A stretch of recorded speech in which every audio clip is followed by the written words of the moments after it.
Bonjour, my name is Patricia McEachern, and I'm the Dorothy Jo Barker Endowed Professor of Animal Rights. Together with an exceptional group of my colleagues, we've established a one-of-a-kind interdisciplinary minor in animal studies. My doctorate's in French literature, and I earned graduate minors in both Spanish literature and humanities. I taught all levels of French at Drury for many years. So you may just be wondering how a French professor ended up creating an animal studies minor. And that's a very interesting story, one that illustrates just how valuable a background in the liberal arts and humanities can be. Traditionally, the goal of liberal arts is to produce a virtuous, knowledgeable, and articulate person. Students learn to communicate cogently, logically, and persuasively, and we place an emphasis on a broad range of knowledge rather than a single professional skill. In short, you learn to educate yourself, which we hope you'll want to do for the rest of your life. So here's the backstory.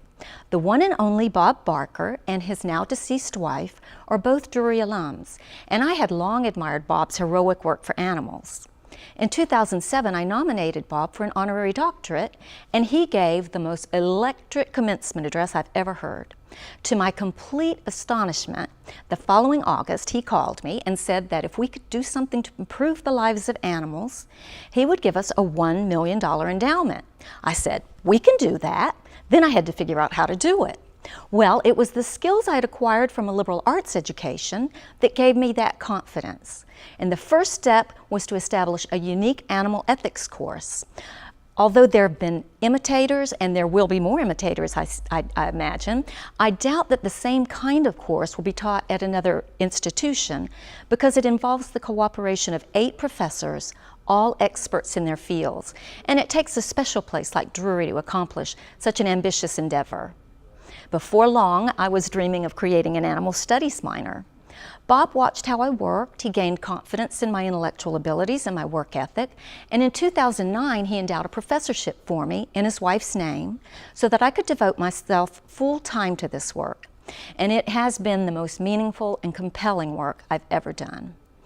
Through the Animal Studies minor, students learn to integrate theoretical and practical knowledge.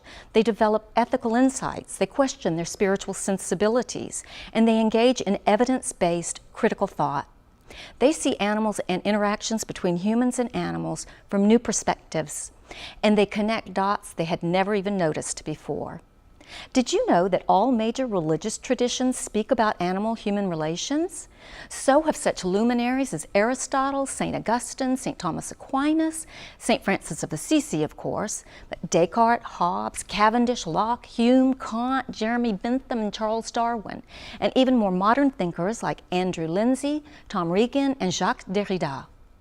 My current research focuses on elephants in captivity. It's a fascinating subject, but I have to say it's not one for the faint of heart because it involves learning about the dark side of what human beings can sometimes do. I'm currently working with a colleague who's a clinical psychologist, and we are absolutely fascinated by the similarities between how baby elephants are trained and what human beings experience in a certain situation. In addition to directing and teaching the animal ethics class, I teach a course called Animals in Literature. We read canonical works by such authors as Flaubert, Ionesco, Hemingway, Turgenev, and Alice Walker, just to name a few. Students learn to do close readings, or as the French would say, explication de texte. That is an invaluable skill, not only as an intellectual tool, but also in very practical circumstances, from listening to a politician who wants your vote to interacting with your boyfriend or girlfriend.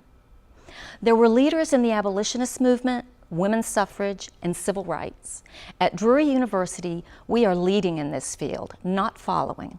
I hope you will consider joining us and become pioneers in an educational revolution.